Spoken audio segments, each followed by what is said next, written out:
On aurait pu ajouter toutes les rumeurs qui ont entouré sa disparition depuis une semaine, et la principale étant qu'il était en Suisse, au chevet de sa maîtresse, en train d'accoucher. Hein. C'est ce qui a l'air de l'emporter. Frédéric Pons, comment vous expliquez qu'il suscite autant... Il y a eu d'autres ennemis que Vladimir Poutine, mais jamais on a eu autant de visions différentes. Oui, alors, dans son pays, il y a une communication présidentielle à l'œuvre, la propagande du régime, si vous voulez, qui montre un président, un chef de l'État, viril, en bonne santé. C'est pas gratuit. Poutine est plutôt un type secret, timide.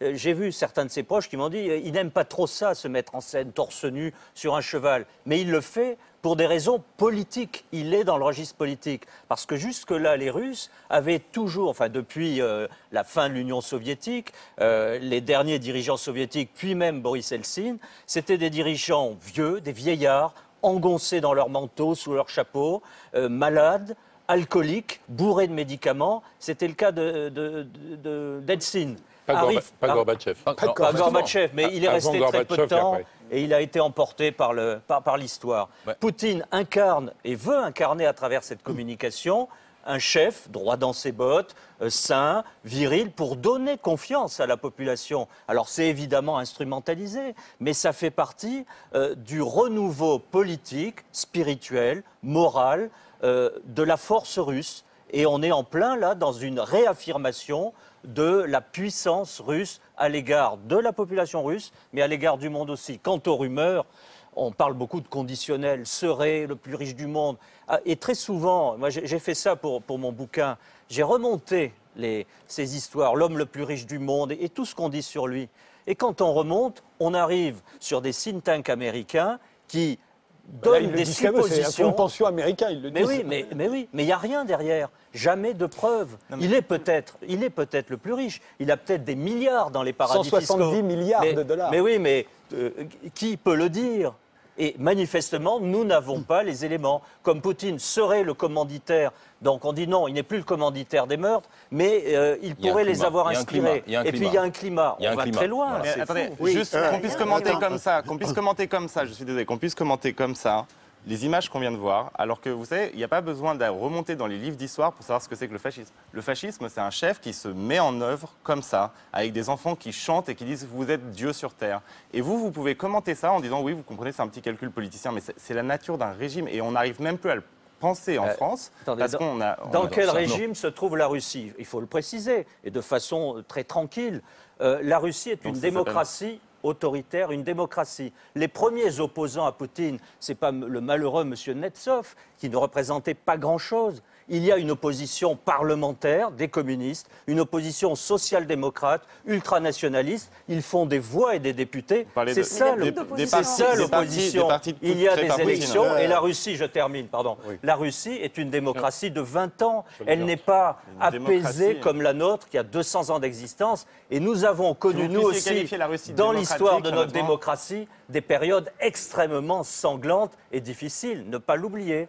C'était au début. Un mot d'Hubert Védrine sur les assassinats. Vous vouliez dire un mot et Andrei Grachev. Okay.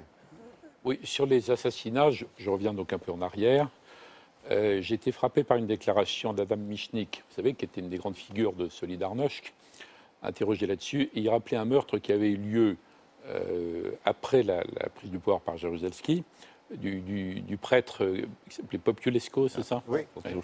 Et il disait, et lui-même disait, il était totalement anti-Jaruzelski, mais il disait, c'était évidemment pas Jaruzelski. Simplement, c'était des services qu'il ne contrôlait pas et qui trouvaient que Jaruzelski était beaucoup trop faible, beaucoup trop mou avec l'Église catholique, qui était le lieu de l'opposition. Donc, ce que je veux dire par rapport aux assassinats, en fait, on ne sait pas. Mais on disait entre nous, ça ne peut pas être Poutine le commanditaire personnel direct, enfin, on n'en sait rien, mais ça ne paraît pas logique. Mais ce qui s'est passé, c'est, à mon avis, c'est très grave pour Poutine. Parce que Poutine, il est arrivé après le chaos de Yeltsin, et il a incarné la verticale du pouvoir, le rétablissement d'une autorité dans cette espèce de chaos géant qui était devenu la Russie. C'est ça qui est populaire, d'ailleurs. Donc si le même Poutine, parce qu'il a joué avec des forces dangereuses, qu'il ne sait plus comment canaliser maintenant, il faut peut-être l'aider, d'ailleurs, bon, c'est autre chose. Le même Poutine ne contrôle pas ça, donc a contribué à créer une situation dans laquelle des gens peuvent liquider les opposants en pensant qu'ils seront couverts, qu'on ne les trouvera pas. C'est presque aussi grave. C'est pas aussi grave humainement, que d'être responsable, Et politiquement, je voudrais savoir ce qu'en pense Andriy Grachev, mais je pense que c'est grave pour ce qu'incarne Poutine à travers ce culte de la personnalité ridicule, vous voyez. Est-ce que c'est pas très grave, le fait qu'il ne contrôle plus l'exercice de l'autorité et de la violence? Voilà, soyons sérieux, parlons de phénomène Poutine plutôt que du personnage, parce que Poutine, à sa manière, c'est vrai l'incarnation de cette Russie qui est, je dirais, au milieu du gué en quelque sorte. N'oublions pas, après tout, son passé assez récent, son passé qui la rattrape actuellement. Poutine tyran, Poutine dictateur, n'oublions pas déjà qu'il s'agit d'un président élu pendant 3 suffrages, pendant 3 élections, et donc incontestable selon les procédures démocratiques. Déjà, c'est un premier élément, à mon avis, à retenir. Deuxième élément, Poutine tsar, par exemple, voilà, c'est une image qui arrive souvent quand on parle de la Russie. Quelqu'un, je crois que c'était Winston Churchill, qui disait « La Russie, c'est un pays dont on peut dire n'importe quoi, ça va être vrai ». Poutine, c'est pareil, à peu près. C'est à la fois un mini-Staline, ou peut-être un Staline, enfin une imitation de Staline, mais c'est aussi un Pierre le Grand. Enfin, de toute façon, il s'identifiait au moins au départ oui, parce que dans son mandat, vous dites qu'il a des ambitions beaucoup plus modestes, d'après vous. Voilà, Poutine. Exactement. Mais entre Pierre le Grand, si on fait la liste des tsars, et Ivan le Terrible, il y a quand même de l'espace. Et les meurtres. Phénomène Poutine et, par exemple, les assassinats politiques. Là, évidemment, c'est un constat à faire. Un métier d'un politique, surtout d'un politique d'opposition, est un métier à risque. Un métier peut-être mortel dans la Russie d'aujourd'hui. Et c'est ça qui, à mon avis, doit porter une charge extrêmement grave sur le système Poutine qui est en train à mon avis, d'être aggravé davantage par les effets du conflit actuel, de la guerre en Crimée. Nemtsov, moi, je le dirais victime de cette guerre. Une des victimes de la guerre en Ukraine, tout comme Politkovski était la victime de la guerre en Tchétchénie. Il est tout à fait probable que c'était les Tchétchènes, par exemple, qui étaient soit les exécutants, soit aussi les commanditaires. Pour Nemtsov, on ne sait pas encore. Par contre, pour Poutine, je dirais qu'il est victime de son propre système. À force d'avoir construit la verticale du pouvoir, extrêmement efficace, il a construit la verticale de la responsabilité.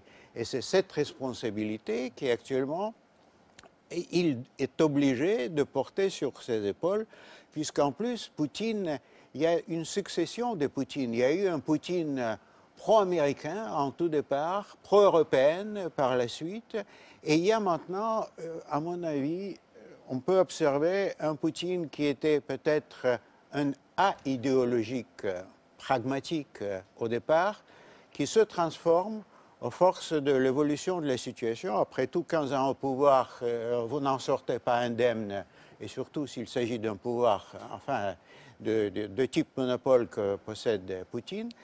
À mon avis, il est en train de subir une évolution vers un Poutine idéologue d'une Russie eurasienne, peut-être d'une Russie russe classique, russe autosuffisante, russe qui est à la tête de son propre monde. Et donc, de ce point de vue, il s'agit d'une évolution préoccupante parce qu'on est face à un personnage qui, de plus en plus, donne des signes de se considérer comme quelqu'un qui est trahi par l'Occident. De ce point de vue, il est autant élève de l'école de KGB que l'élève de ses relations avec l'Occident, mais aussi il se sent trahi par sa propre société parce que pour ce 3e mandat, alors qu'il croyait qu'il va être applaudi et reçu comme le sauveur de la Russie, après voilà une parenthèse de Medvedev, au contraire, il a été accueilli par les manifestations de protestation dans les rues de Moscou. Et donc, c'est à partir de ce moment que dans le langage de Poutine, on a pu trouver des formules genre cinquième colonne, national traître, les opposants équivalents des agents de l'étranger. Donc ça, il s'agit d'une dégradation de la situation dont il porte certainement une responsabilité. Est-ce que Madame Despote? Ce qui me frappe dans ce que vient de dire M. Grachev, c'est qu'on oublie un petit peu, dans tout ce contexte, le fait que tous les dirigeants de tous les pays de l'ex-bloc soviétique sont issus d'un même moule. Quiconque a plus de 50 ans aujourd'hui est issu du moule soviétique, que ce soit en Russie, en Ukraine ou ailleurs. À la base de leur éducation, au moment où leur psychologie se forme, ils n'ont absolument aucune des valeurs qu'ils défendent aujourd'hui. Leur éducation, du point de vue des valeurs qu'ils ont aujourd'hui, est une table rase. Leur éducation, c'est qu'il faut tenir le pouvoir, il faut être dans la structure et il faut surnager. C'est ce qu'il fait, donc C'est ce qu'il fait, mais c'est ce qu'ils font tous. Vladimir Poutine, en ce moment. C'est ce qu'ils font tous. C'est ce qu'ils font tous. N'oubliez pas Gorbatchev. Et Gorbatchev également. Mais la différence entre Poutine et Gorbatchev, c'est qu'on a eu en Occident, vous vous en souvenez, moi je m'en souviens, j'étais jeune, mais je m'en souviens, il y avait ce qu'on appelait la Gorbimania. Mais c'était du délire, la Gorbimania. Et là, c'était un culte de la personnalité encore beaucoup plus caricatural que celui de Poutine pour utilisation interne en Russie. Mais là, c'était pour utilisation externe dans le monde occidental parce que Gorbatchev nous plaisait. Il nous rassurait. Il était en train de disperser l'héritage soviétique et l'Empire. Mais, je veux dire, ce qu'on oublie dans tous ces débats, toute blague à part, c'est que pendant qu'on parle de Poutine, pendant qu'on parle d'un opposant, d'un autre opposant, on oublie que les enjeux de toute cette polémique concernent des centaines de millions de personnes. Ça concerne le destin des Russes, ça concerne le destin des Ukrainiens dont le pays maintenant n'est plus qu'une théorie, je veux dire, vu le degré de haine qu'ils se vouent mutuellement, et ça concerne notre destin d'Européens à nous, parce que lorsque nous cesserons ici à Paris de nous intéresser à ce qui se passe en Russie, ben la Russie, elle sera encore là, à moins qu'on ait fait une guerre nucléaire. Je veux dire, il y aura quelqu'un d'autre, mais ce pays va exister. L'Europe doit exister. Or, l'Europe est en train, à mon avis, l'Union européenne en tout cas, est en train de poser les bases d'un conflit durable qui va installer l'incompréhension, la haine, et non pas la guerre, parce que la guerre, c'est la guerre entre l'Europe ou l'OTAN et la Russie, ça veut dire la fin. Mais une espèce de hostilité latente, de bruit de bottes permanent, qui ne profitera à personne sur ce continent. Alors justement, je vous propose de terminer l'émission là-dessus. Il nous reste du temps, hein, je vous rassure. Mais qu'est-ce qu'il faut faire maintenant? À savoir, est-ce que c'est irréconciliable entre la Russie et l'Occident, et l'Europe en particulier? Vous citiez la période de Gorbatchev, où là, il y avait effectivement une entente extraordinaire entre les Européens et en tout cas Gorbatchev, à défaut d'être de représenter la Russie elle-même. Voilà, qu'est-ce qu'il faudrait faire aujourd'hui pour qu'on puisse de nouveau s'entendre, ou en tout cas communiquer avec la Russie? D'un point de vue français, européen, disons, on sait très bien que pour bâtir l'avenir économique et de la sécurité de l'Europe, il faut s'entendre avec la Russie, quels que soient les dirigeants. Il faut faire en sorte aussi que cette possible dérive autocratique que l'on peut deviner peut-être ou que l'on pense exister en Russie, il faut la contrebattre, il faut éviter que la Russie ne rebascule dans une logique totalitaire, ce qui n'est pas impossible. Eh bien pour cela, il faut reprendre le contact avec Poutine, cesser l'ostracisme, établir des passerelles, faire ce que viennent de tenter de faire François Hollande et Angela Merkel en rediscutant avec Poutine. Et c'est en le faisant revenir vers nous, à condition évidemment qu'il le veuille bien, et je pense qu'il le veut, il le dit. On sait qu'en Russie, il y a des jusqu'au-boutistes, des militaristes, c'est clair, mais il y a aussi des gens qui disent que l'avenir de la Russie s'inscrit vers l'Ouest, en tout cas vers l'Europe, pas l'Amérique, mais vers l'Europe. Eh bien, il faut comprendre ce que veulent ces Russes, ce que Poutine peut avoir en tête, et aller vers lui pour bâtir ce partenariat nouveau, simplement. Je pense qu'il y a un problème, c'est qu'on a parlé de l'évolution idéologique de Vladimir Poutine, qui tendait de plus en plus vers un pouvoir idéologique.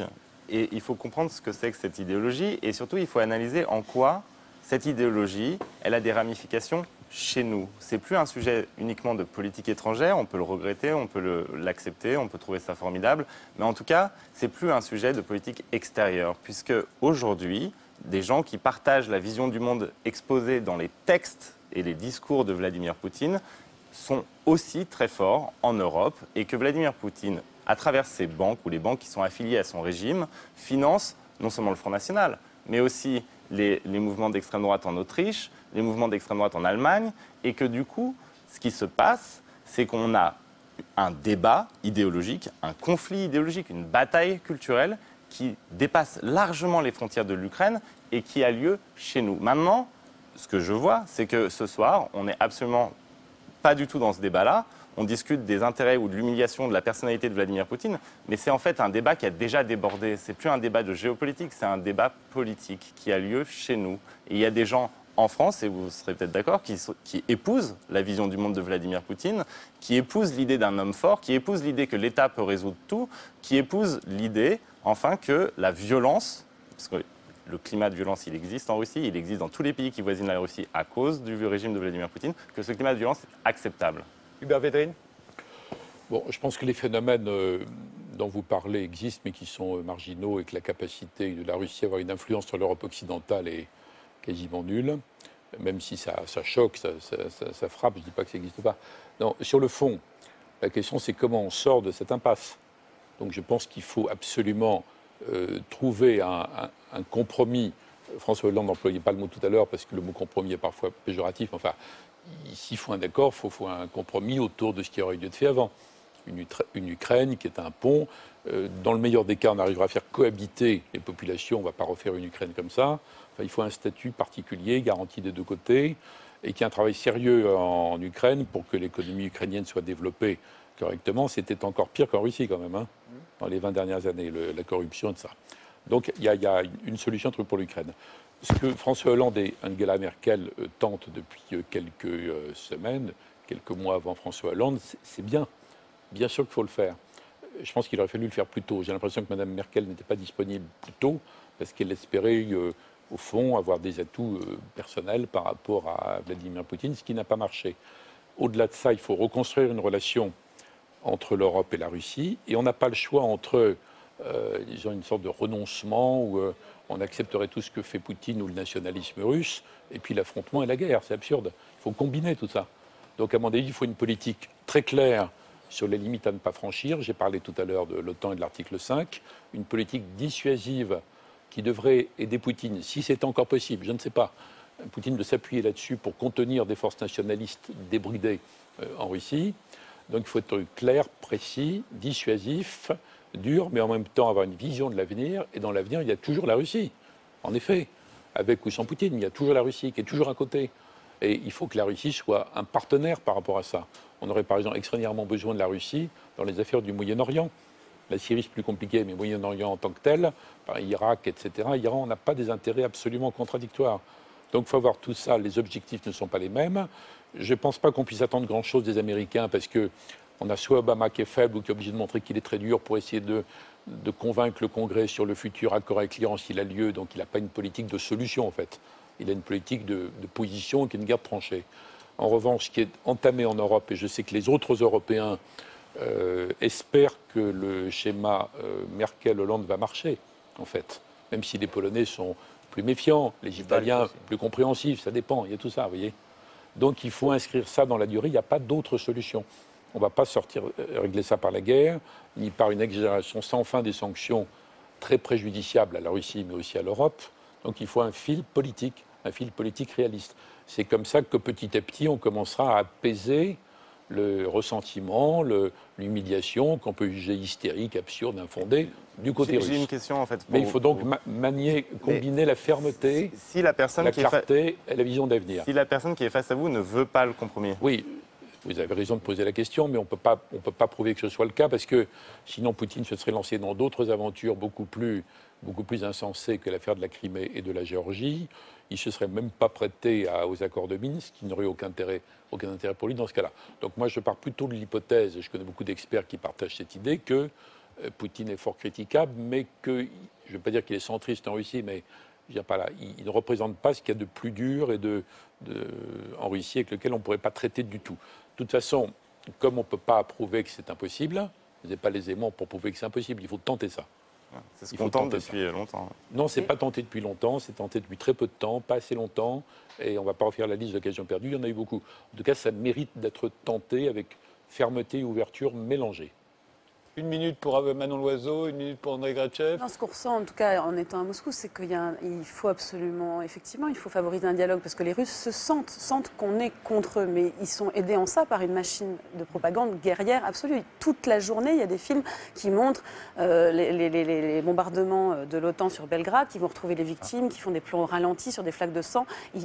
Cette impression que nous, on veut la guerre contre eux, ils l'ont en permanence. Comme les témoignages sur des femmes qui fuient le Donbass avec des enfants, qui disent qu'il y a des femmes et des enfants éventrés. Donc oui, il faut maintenir un dialogue. Il faut essayer. Il faut essayer complètement. Par contre, moi je pense que l'assassinat de Boris Nemtsov peut faire craindre le pire, parce que est-ce qu'il n'est pas en train de se faire dépasser par un courant va-t-en-guerre et des forces nationalistes qui sont là. Donc effectivement, à ce moment-là, il faut lui donner une porte de sortie. Il faut aider Poutine. Slobodan Despot. La conclusion. Justement, c'est pas pour rien. Je pense qu'il faut essayer de maintenir un dialogue. Pas aider en l'approuvant. Je suis très sensible à cet article de propagande qui vient d'être cité. C'est vrai que maintenant, dans votre présentation, le fait que Belgrade ait été bombardée, ville ouverte, bombardée avec ses populations civiles, ses ponts, ses musées, ses hôpitaux, n'est qu'un article de la propagande de Poutine. Il ne faut quand même pas oublier que Belgrade a été effectivement bombardée pendant 78 jours par l'Alliance des démocrates immaculés. Sans déclaration de guerre, et qu'ensuite ces mêmes démocrates ont détaché de la Serbie la province sud qui s'appelle le Kosovo, ont reconnu son indépendance internationale, alors que même qu'il existe aujourd'hui encore une résolution des Nations Unies, la résolution 1244, qui stipule la souveraineté de la Serbie sur le Kosovo. Et c'est même il suffisait d'un mot de Milosevic pour empêcher ça. Excusez-moi, mais ces mêmes démocrates ont donné des leçons de respect du droit international à la Russie. C'est le ressortir aujourd'hui dans le contexte de l'Ukraine. C'est la manière dont c'est utilisé. Dernier mot pour André Gratchev. Oui, peut-être deux. J'ai dit les derniers mots. À mon avis, c'est caractéristique pour cette évolution de Poutine dont on vient de parler. Poutine, il y a encore 3-4 ans, il se référait au cas de Kosovo, précisément, comme la violation du droit international, comme évidemment une situation inacceptable et intolérable, alors que maintenant, Poutine se sert de précédents de Kosovo pour justifier son action en Crimée. Voilà l'évolution qui sépare Poutine 1 et Poutine 3 actuellement. Bon, revenant je dirais au propos de la conclusion, je voudrais rappeler de ce que, précisément dans ces jours, c'est le 30e anniversaire d'élection de Gorbatchev au poste du premier secrétaire. Et donc, c'est le début de la perestroïka, ce formidable, je dirais, événement qui a bouleversé la scène internationale et qui nous a rempli à l'époque de tant d'espoir, dont l'espoir de la maison commune européenne. Or, au bout de 25 ans, et 25 ans après la fin de la guerre froide et la chute du mur de Berlin, on doit constater l'Europe comme plutôt la maison de l'échec commune. Et c'est ça le grand problème. Comment maintenant procéder? Je suis d'accord avec ce que disait Hubert Védrine maintenant. D'abord, à mon avis, il faut calmer le jeu. Pour cela, ne pas franchir certaines lignes rouges. De ce point de vue, je ne suis pas complètement d'accord avec ce que vous dites, c'est-à-dire l'aide militaire à l'Ukraine, c'est une des lignes rouges, à mon avis, pour ne pas enflammer ni les passions, ni provoquer une réaction allergique de la Russie. Deuxièmement, c'est lever les malentendus. Et troisièmement, impliquer la Russie dans les solutions collectives. Et de ce point de vue, à mon avis, c'est tout à fait évident. Ce n'est pas avec ni le Front National en France, ni avec les extrémistes dans les autres pays, de l'Europe que Poutine veut traiter. Il est prêt, à mon avis, de suivre l'application de Minsk II. Et il faut l'accompagner dans cela. Est-ce qu'il contrôle tout? Et de ce point de vue, à mon avis, curieusement, un des résultats de la crise ukrainienne, c'est qu'à côté de la naissance de la nation ukrainienne, enfin sortant probablement devant nos yeux de cette crise, il y a la diplomatie européenne personnifié par l'action de couple Hollande-Merkel, qui a des chances à émerger de cette crise, puisqu'il paraît que ce duo parvient de parler avec succès à la fois avec Poutine et avec Obama et apporter du calme dans ce jeu, peut-être la perspective de la solution. Je vous remercie tous les 6 d'avoir participé à cette émission.